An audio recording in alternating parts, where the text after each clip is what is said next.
Assalamualaikum warahmatullahi wabarakatuh. Waalaikumsalam. Waalaikumsalam. Perkenalkan, nama saya Albertus Andika dari kelompok 1. Raka Bunaswara, Novalinda Bayu Supadi, Fahmi Aji, Elsa Dwi Nur Ifati.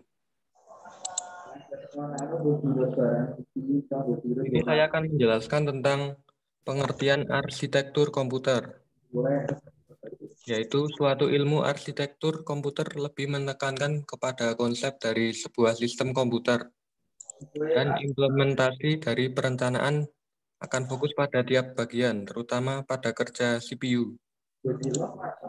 Cara untuk mengakses data dan alamat dari RAM, memori cache, dan lain-lain.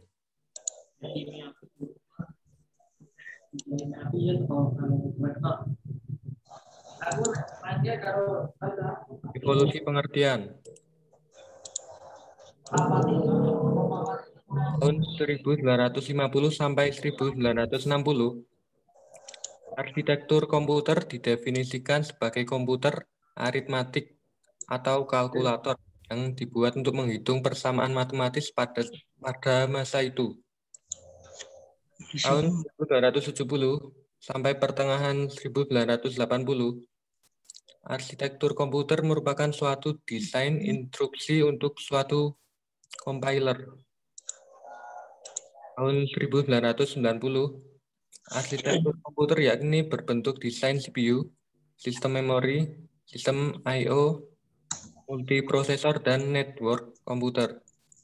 Pada tahun 2010, pengertian arsitektur komputer yakni sebuah sistem yang mampu beradaptasi secara mandiri dengan struktur yang secara mandiri pula dapat mengorganisasi.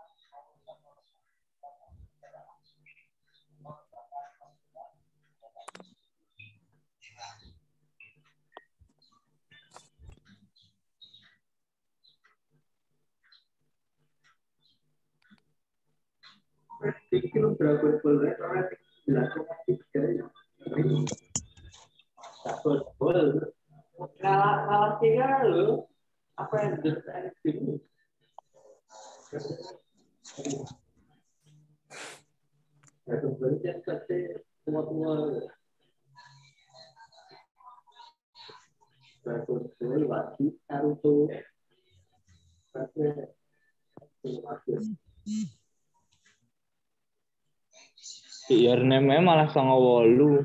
98 sama itu deh. Sama itu. Your name lo. Kimi no Nawa.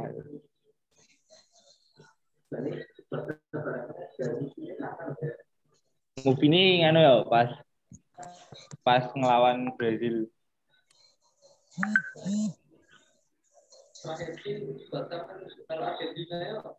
Brazil toh. Sing ending ya Brazil toh. Ning kick off tok ae rampung. Pas Piala Dunia. Fungsi arsitektur komputer yang pertama memudahkan untuk perbaikan komputer. Untuk perbaikan kerusakan sebuah komputer, rencana awal yang diketahui oleh programmer atau memberi informasi bagian yang rusak tanpa harus membongkar lebih jauh. Yang kedua, memperbanyak penggunaan prosesor. Biasanya pada satu komputer dibutuhkan hanya satu prosesor, namun dengan arsitek komputer, sebuah komputer dapat menggunakan 3 prosesor. Dengan demikian akan meningkatkan kerja komputer. Yang ketiga, memperbanyak user. Umumnya, satu komputer hanya bisa digunakan oleh satu pengguna saja. Arsitektur komputer akan berfungsi untuk memperbanyak pengguna komputer. Salah satu konsep arsitektur komputer yang harus digunakan adalah server client.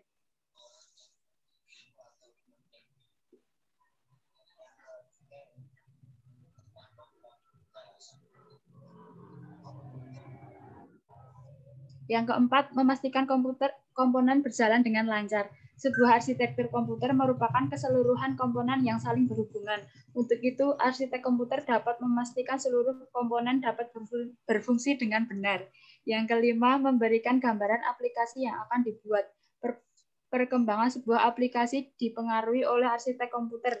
Para programmer atau sebutan untuk sebuah program sangat dibantu oleh arsitektur komputer dalam menciptakan aplikasi atau software yang dibutuhkan.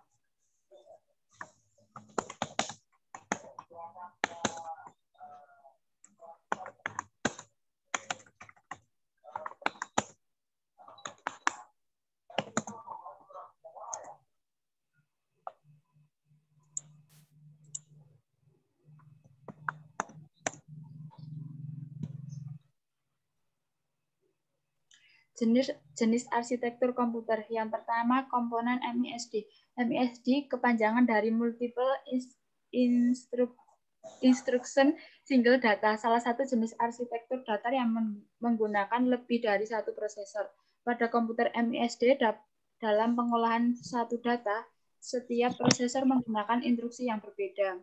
Yang kedua, komputer MMID. Kepanjangan dari Multiple Introduction Multiple Data. Sama seperti komputer MISD yang menggunakan lebih dari satu prosesor dan pada setiap prosesor memiliki instruksi yang berbeda dalam pengolahan data. Namun yang membedakan dengan komputer MMID adalah data yang diolah berbeda untuk setiap prosesor. Contoh komputer yang menggunakan model MIMD antara lain IBM Power 5, Alpha Server, dan Cray XT3.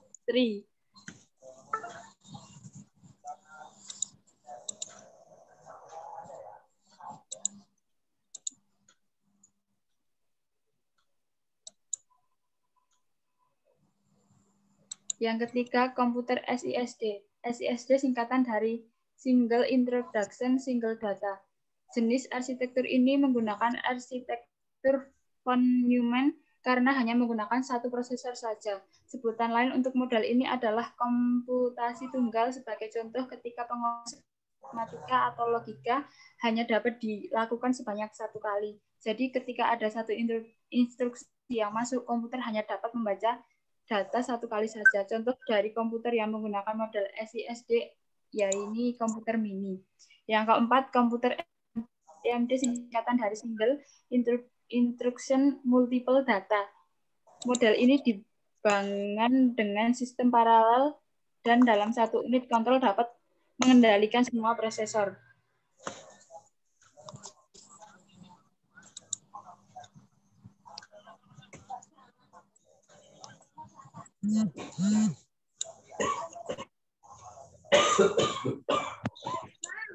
Klasifikasi arsitektur von Neumann. Penemu dari model ini adalah John von Neumann pada tahun 1903 hingga 1957, yang seorang ahli matematika.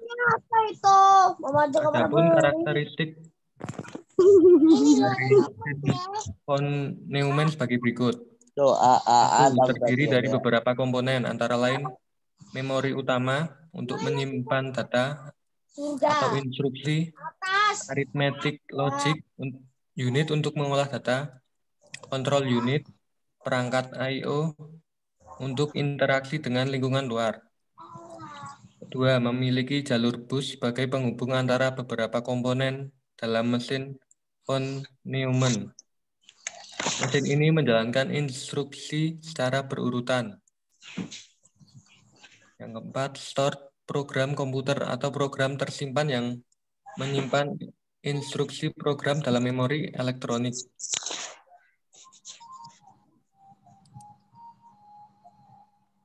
Kualitas arsitektur komputer. 1. Generalitas, yaitu pengukuran terhadap jumlah jangkauan aplikasi yang dapat sesuai dengan arsitektur komputer, khususnya untuk aplikasi bisnis dalam perhitungan dengan desimal. Kedua, efisiensi, yakni rata-rata jumlah hardware pada komputer yang terus bekerja pada saat penggunaan biasa. Sifat dari arsitektur yang efisien adalah cenderung sederhana secara relatif. Merancang sebuah sistem yang kompleks pasti sangat sulit, sehingga kebanyakan komputer memiliki inti yang efisien dan sederhana, yaitu CPU. 3. Kemudahan pengguna menjadi ukuran bagi programmer dalam mengembangkan atau membuat software. Untuk arsitektur tersebut, misalnya pada saat sistem pengoperasiannya.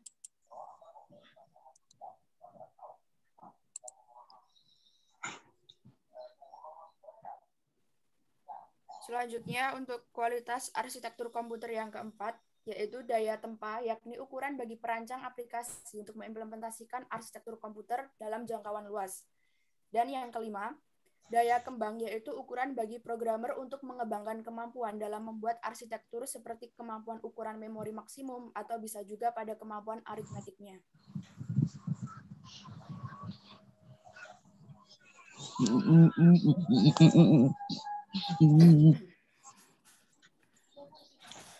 Selanjutnya, faktor yang mempengaruhi keberhasilan arsitektur komputer.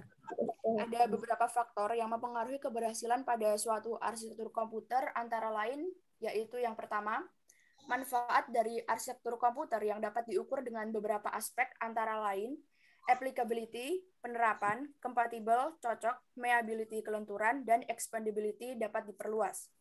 Kemudian yang kedua, kinerja dari sistem, yakni mengukur kinerja sistem yang memiliki serangkaian program standar yang dijalankan pada komputer dengan pengukuran kinerja CPU meliputi million floating point per second, million instruction per second, VAX unit of performance. Kemudian yang ketiga, ukuran kinerja input-output sistem yang meliputi operasi input-output per detik dan sistem operasi bandwidth. Kemudian ukuran kinerja memori yang meliputi memori bandwidth, ukuran memori, waktu akses memori, dan yang kelima, biaya sistem yang dapat diukur dengan reliabilitas pemakaian daya interface sistem software.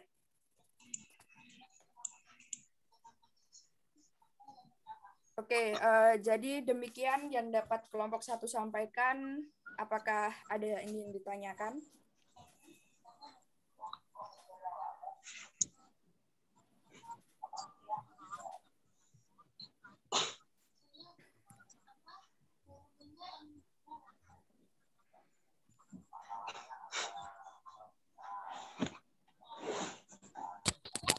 Ya, ada yang mau ditanyakan?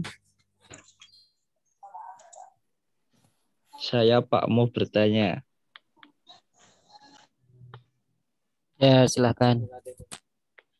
Perbedaan dari SysD sama SIMD itu apa ya?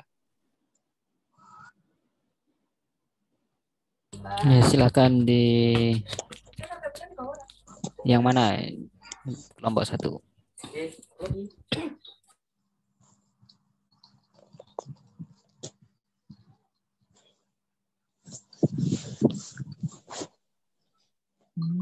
Mungkin saya bantu menjawab pertanyaan dari Fikri, Pak.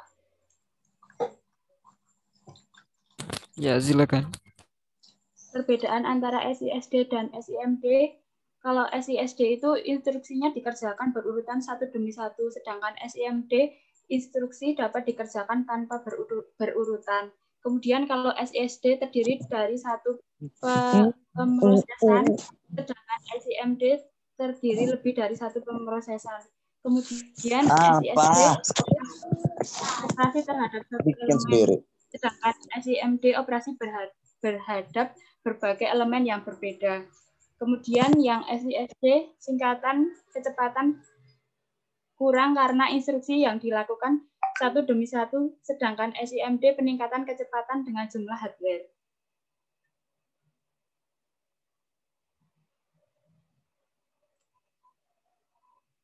Gimana Fikri? Baik, terima kasih sudah jelas.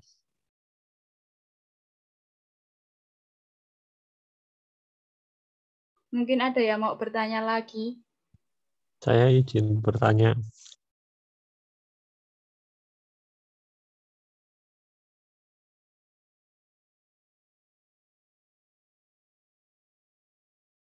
Ya, silakan. Oke,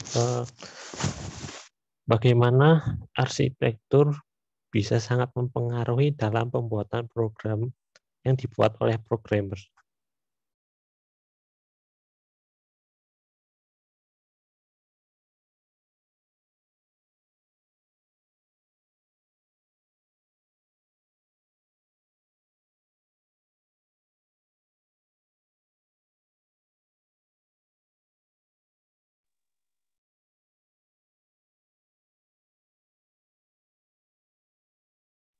Halo?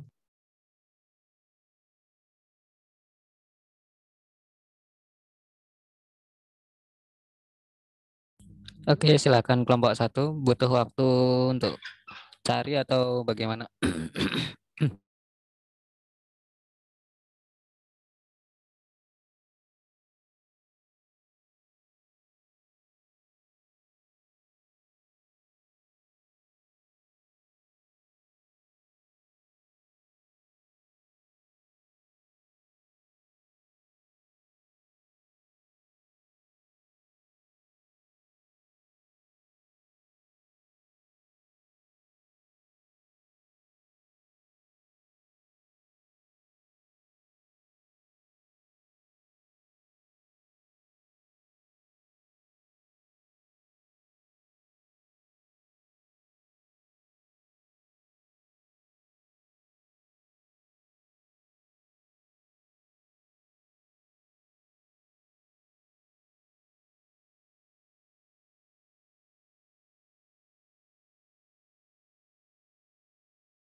Izin menjawab, Pak. Ya,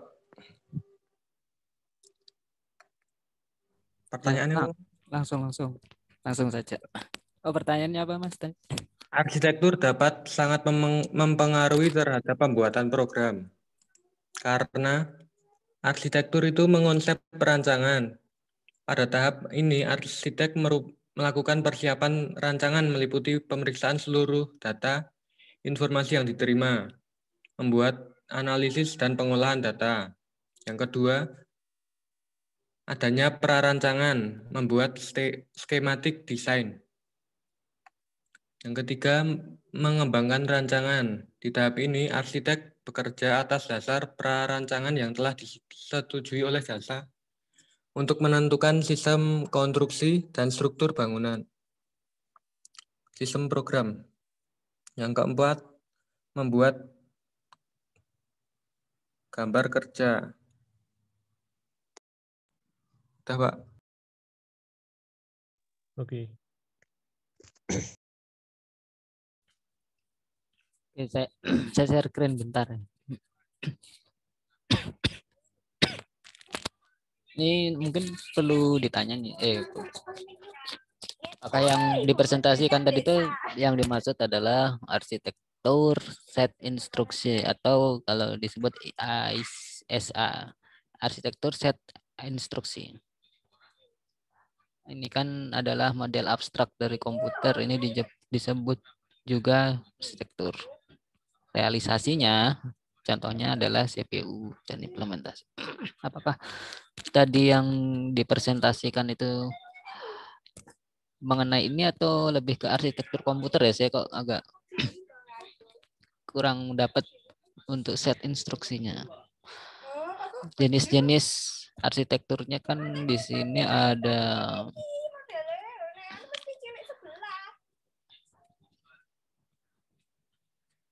sebagai gambaran dibedakan dari mikroarsitekturnya. Ada desainnya atau prosesornya dan sebagaimana. Seperti itu. Apakah tadi yang dipresentasikan itu sudah membahas ini belum tadi saya? Kan Atau tadi membahas hanya arsitektur komputer seperti yang dulu yang sempat kita bahas, atau yang ada yang miss dari apa yang mau dijelaskan? Silakan Mas Mbak.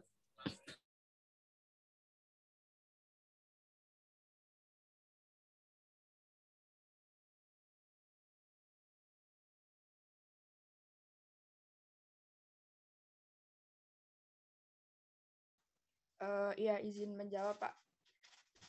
Untuk penjelasan yang tadi itu lebih mengarah ke arsitektur komputer secara general ya, belum masuk ke yang tadi Bapak share.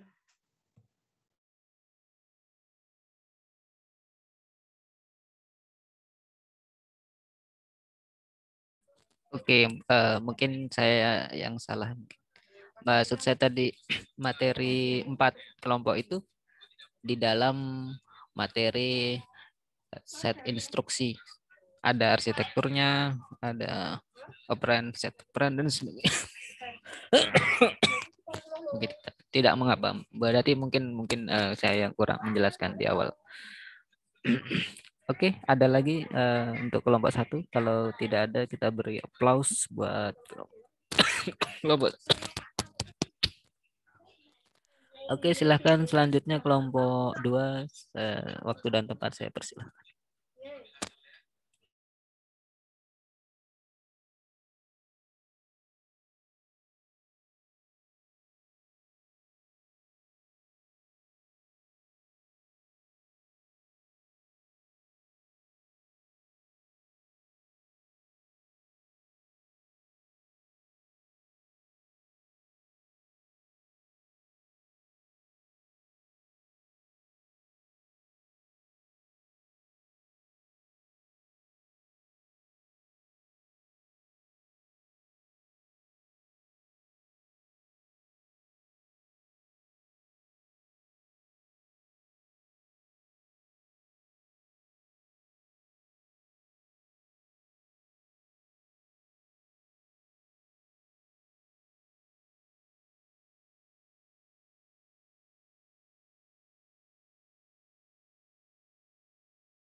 Ini kelompok 2, silakan. Siapa nih?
Assalamualaikum warahmatullahi wabarakatuh. Waalaikumsalam warahmatullahi wabarakatuh. Kami dari kelompok 2 akan mempresentasikan materi set instruksi tentang pengalamatan. Sebelum itu, perkenalkan kami dari anggota kelompok 2, ada Awalina Rosa Paramita, Anissa Indira Priyansa, Farhan Mufti Prayoga, Muhammad Fikri Bayaki, Wahyu Dwi Setiaji.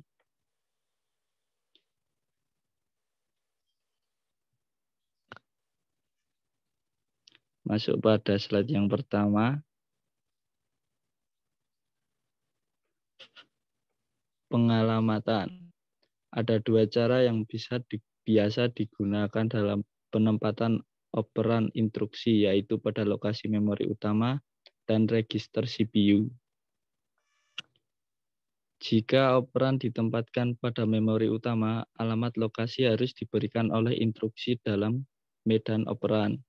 Banyak metode yang berguna yang dipakai untuk menentukan alamat operan. Mode yang berbeda dalam penentuan alamat operan pada instruksi dikenal dengan addressing mode atau mode pengalamatan.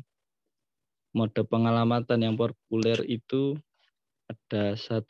Pengalamatan immediate, 2. Pengalamatan langsung atau absolut, 3. Pengalamatan tak langsung, 4. Pengalamatan tak langsung register, 5. Pengalamatan register, 6. Pengalamatan indeks, 7. Pengalamatan relatif, 8. Pengalamatan base dengan indeks dan over. Selanjutnya yaitu beberapa metode pengalamatan memberikan fleksibilitas pada pemrograman dalam menuliskan program yang efisien, singkat, dan cepat. Berikut adalah tujuan yang mempengaruhi arsitek komputer ketika memilih mode pengalamatan. Yang pertama, mengurangi panjang instruksi dengan mempunyai medan yang pendek untuk alamat. Yang kedua, menyediakan bantuan yang tangguh kepada pemrograman untuk penanganan data kompleks seperti pengindekan sebuah array, control loop, relokasi program, dan sebagainya. Pengalamatan immediate. Mode pengalamatan immediate merupakan mode pengalamatan yang tidak melakukan aktivitas pengambilan operan. Pada contoh yang diberikan berikut adalah dalam statement bahasa rakitan. Tanda tagar digunakan untuk menunjukkan bahwa konstanta yang mengikuti tanda tersebut adalah immediate operand. Contoh, move tanda tagar 25, R1 atau MFI R1,25, yaitu isikan atau load ekivalen biner 26 ke register R1. Keuntungan pengalamatan immediate yaitu operan tersedia di dalam instruksi segera setelah pengambilan instruksi berakhir. Karena itu siklus instruksi lebih cepat. Sedangkan kelemahannya, nilai operan dibatasi oleh panjang medan operan dalam instruksi. Praktik pemrograman kurang fleksibel karena setiap perubahan nilai operan memerlukan perubahan pada instruksi. Yang selanjutnya yaitu pengalamatan langsung. Karena alamat operan secara eksplisit diberikan di dalam instruksi mode ini disebut mode pengalamatan langsung. Contoh statement bahasa rakitan berikut memberikan ilustrasi mode ini. Move Y, X, yaitu salin isi lokasi memori dari X ke dalam lokasi Y. Kedua operan ini menunjukkan penggunaan mode pengalamatan langsung. Keuntungan, karena alamat operan tersedia langsung dalam instruksi, maka tidak dibutuhkan langkah kalkulasi alamat operan. Karena itu, waktu siklus instruksi berkurang. Kekurangan, jumlah bit untuk alamat operan dibatasi oleh medan operan dalam instruksi. Pengalamatan tak langsung. Karena mode pengalamatan tak langsung dapat melalui sebuah lokasi memori atau register, maka dapat dilakukan dengan dua cara, yaitu pengalamatan tak langsung memori, jika sebuah lokasi memori digunakan untuk menyimpan alamat, dan pengalamatan tak langsung register jika sebuah register digunakan untuk menyimpan alamat operan. Instruksi memberikan alamat lokasi X, di mana lokasi ini berisi alamat lokasi lain atau Y, yang merupakan lokasi operan. Hal ini dapat dipresentasikan sebagai berikut. Y dikenal sebagai pointer. Nilai Y atau alamat dapat diganti secara dinamis dalam suatu program tanpa mengganti instruksi dengan cara melakukan modifikasi sederhana pada isi lokasi X. Pengalamatan tak langsung yang multi-level dapat dimungkinkan. Contoh, berikut adalah ilustrasi mode pengalamatan tak langsung. Move X, R1 plus isi dari lokasi yang mempunyai alamat X disalin ke register R1. Keuntungan, mempunyai fleksibilitas dalam pemrograman, perubahan alamat selama program berjalan tanpa mengubah isi instruksi, sedangkan kelemahannya, waktu siklus instruksi bertambah karena dua akses memori dibutuhkan untuk sebuah pengalamatan tak langsung single level.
Ini tempat saya aja nggak ada suaranya tuh gimana?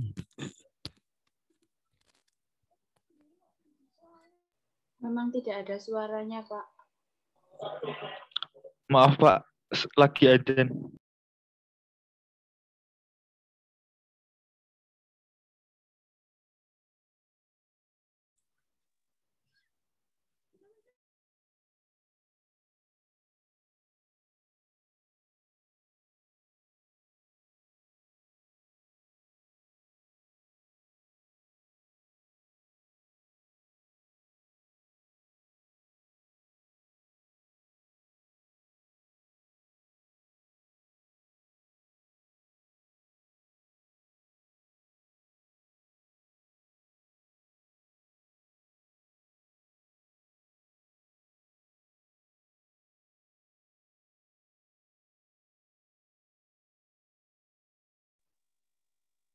Pengalamatan base register. Mode ini digunakan untuk relokasi program di dalam memori atau dari satu area ke area lain. Pada mode pengalamatan base register, keseluruhan program atau suatu segmen dari program dapat dipindahkan dari satu area di memori ke yang lain tanpa mempengaruhi instruksi dengan perubahan sederhana isi base register.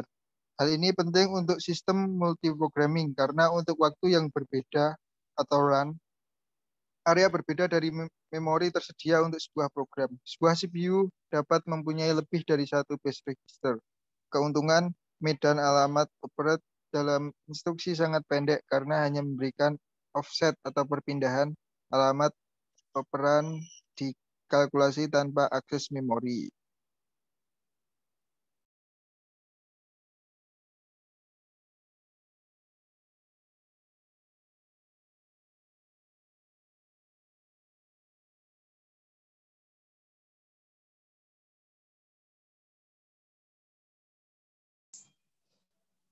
Pengalamatan stack. Pada pengalamatan stack atau tumpukan, semua operan untuk suatu instruksi diambil dari bagian teratas stack. Instruksi tidak mempunyai mode operan. Misalnya sebuah instruksi add hanya memberikan opcode add. Kedua operan berada dalam stack di dalam lokasi yang berurutan. Bila instruksi dieksekusi, dua operan di pop off dari stack satu per satu. Setelah penjumlahan, hasilnya di-push ke dalam stack. Keuntungannya tidak ada medan operan dalam instruksi karena itu instruksi pendek.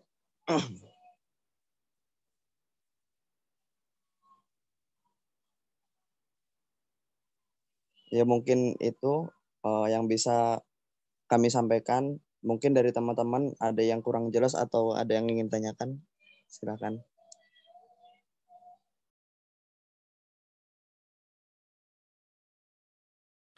Silakan yang bertanya.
Sepertinya belum ada, Pak.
tidak ada pertanyaan, boleh saya tutup.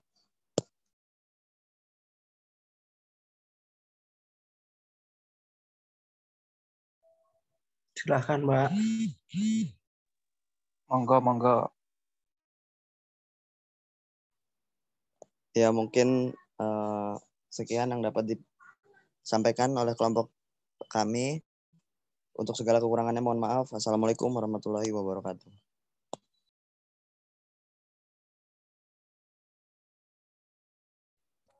Oke, lanjut kelompok 3.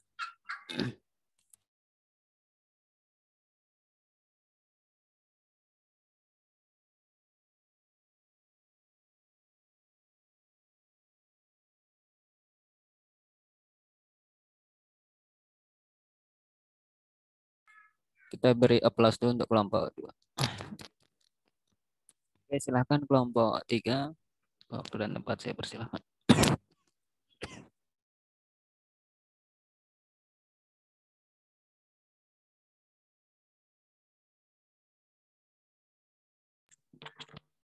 Ya, Assalamualaikum warahmatullahi wabarakatuh.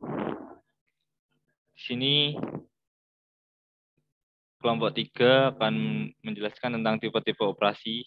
Yang sebelumnya saya izin memperkenalkan anggota kelompok 3 dulu. Yang pertama ada saya Hanandita Dwi Saputra. Yang kedua ada Adi Hermawan. Yang ketiga ada Eidelia. Yang keempat ada Araska Firdaus. Kelima ada Tegar Setio. Dan yang terakhir ada Alfian. Tipe-tipe operasi dalam perancangan arsitektur komputer, jumlah kode operasi akan sangat berbeda untuk masing-masing komputer, tetapi terdapat kemiripan dalam jenis operasinya. Jenis operasi komputer, yang pertama transfer data konversi.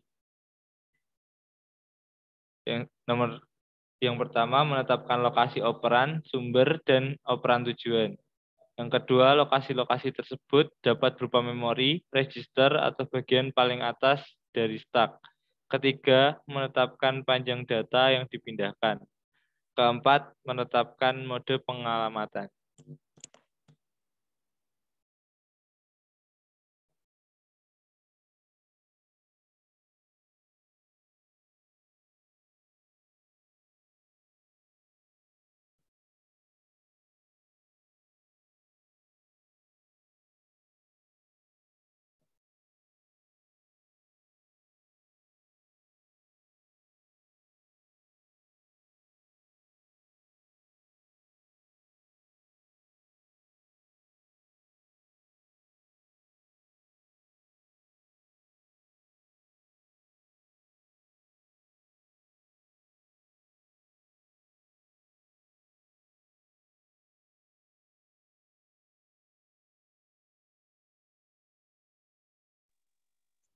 Aritmatika, input atau output tindakan CPU untuk melakukan operasi aritmetik. Yang pertama, transfer data sebelum atau sesudah. 2. Melakukan fungsi dalam ALU. 3. Mindset kode-kode, kondisi, dan flag.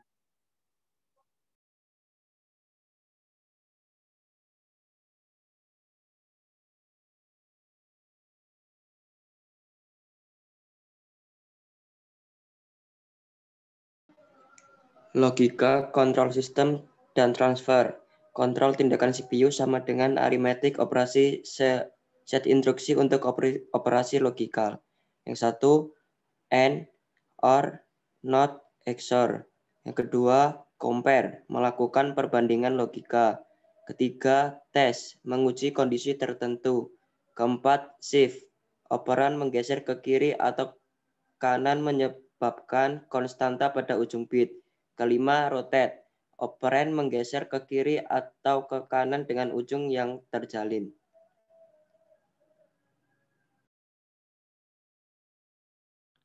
Ya, sekian materinya.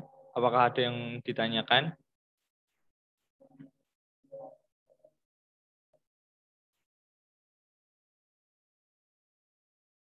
Atau sudah cukup jelas?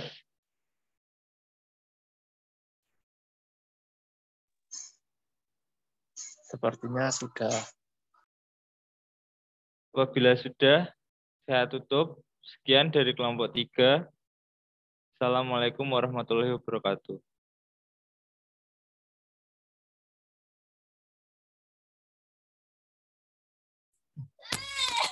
Waalaikumsalam warahmatullahi wabarakatuh. Biar kita beri plus buat kelompok 3. Oke, silakan lanjut ke kelompok 4. Waktu dan tempat saya persilakan.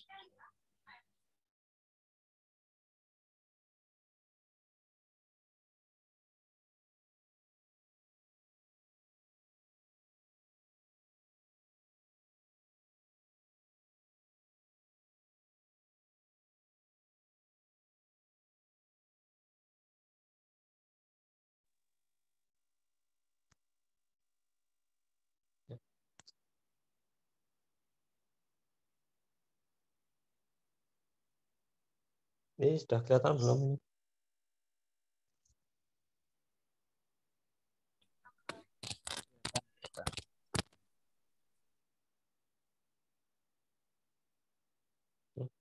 Ini.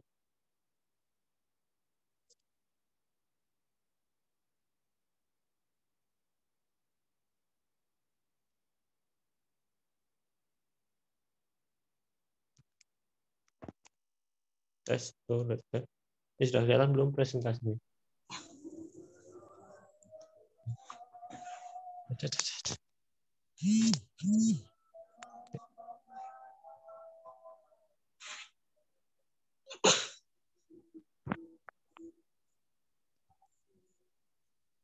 Ya, Assalamualaikum warahmatullahi wabarakatuh. Saya Irza Riafatan. Kami akan mempresentasikan tentang dari operan. Sebelumnya saya akan memperkenalkan dulu anggota saya. Yang pertama Muhammad Taufan, terus ada Muhammad Sodik, Muhammad Andi Prasetyo, Raihan Bibi, dan untuk pengertian operan adalah data tetapan berubah atau hasil dari suatu fungsi. Sedangkan operator merupakan simbol yang memiliki fungsi untuk menghubungkan operan sehingga menjadi transformasi. Jadi contohnya gini, 1 ditambah 2. Nah, untuk angka 1 dan 2-nya itu adalah operannya. Jadi kemudian yang simbol tambahnya itu adalah operatornya. Nah, jadi operatornya di sini itu kayak menghubungkan objek. Nah, tipe operannya itu ada address, number, karakter, dan logical data.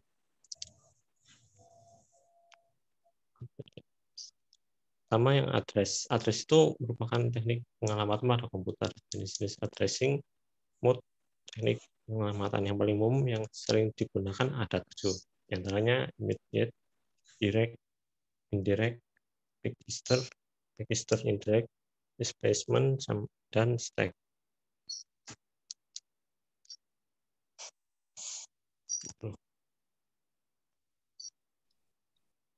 Yang kedua number. Number terdiri dari 3, diantaranya ada integer of fixed point, floating point, dan desimal. Integer of fixed point, integer adalah sebuah integer yang skala dengan faktor tertentu. Penting untuk dicatat bahwa faktor skala ditentukan oleh jenis.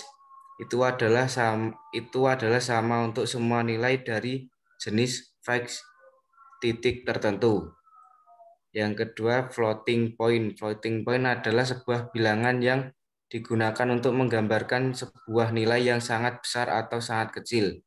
Yang ketiga, desimal BCD, binary kode desimal. Ada sebuah sistem sandi yang umum digunakan untuk menyatakan angka desimal secara digital. BCD merupakan sistem pengkodean bilangan desimal yang metodenya mirip dengan bilangan biner biasa. Hanya saja dalam proses konversi setiap simbol dari bilangan desimal dikonvensi satu persatu, bukan secara keseluruhan seperti konversi bilangan desimal ke biner biasa. Sedangkan desimal adalah sistem bilangan yang paling umum digunakan dalam kehidupan sehari-hari. Sistem bilangan desimal dapat berupa integer desimal dan berupa pecahan desimal. Desimal ini menggunakan 10 macam simbol yang terdiri dari 0, 1, 2, 3, 4, 5, 6, 7, 8, dan 9.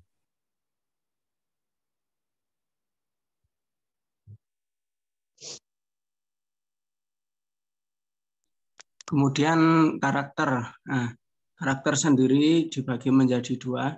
Yang pertama adalah ASCII atau American Standard Code for Information Interchange. Nah, ASCII ini adalah suatu standar internasional dalam kode huruf dan simbol seperti hex dan Unicode. Tetapi ASCII lebih bersifat universal. Contohnya 124 adalah untuk karakter. Nah, ASCII sering digunakan untuk memproses sistem informasi komunikasi dan peralatan yang saling berhubungan, biasanya berupa keypad atau lebih lengkap disebut keyboard. Nah, ASCII menyajikan sebuah karakter dengan 7 bit bilangan biner yang memungkinkan kombinasi 128 karakter yang berbeda. Kemudian yang nomor 2 adalah EBCDIC atau Extended Binary Coded Decimal Interchange Code. Nah, ini merupakan kode 8 bit untuk huruf yang dipakai pada sistem operasi komputer merek IBM seperti ZOS, OS 390, VM, VSE, OS per 400, serta I5OS.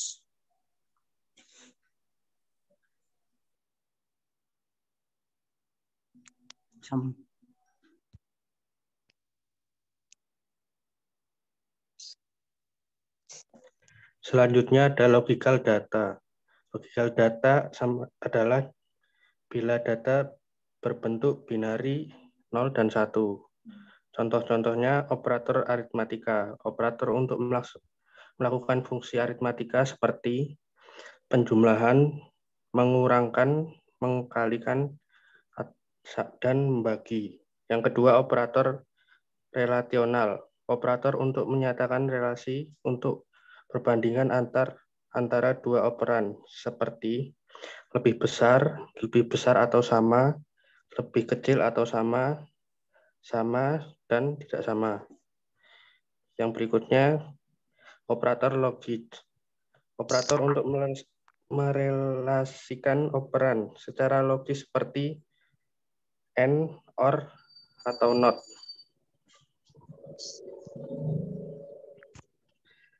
Lanjut. Terima kasih. Sekian dari kelompok 4. Apa ada yang ingin bertanya atau tidak jelas?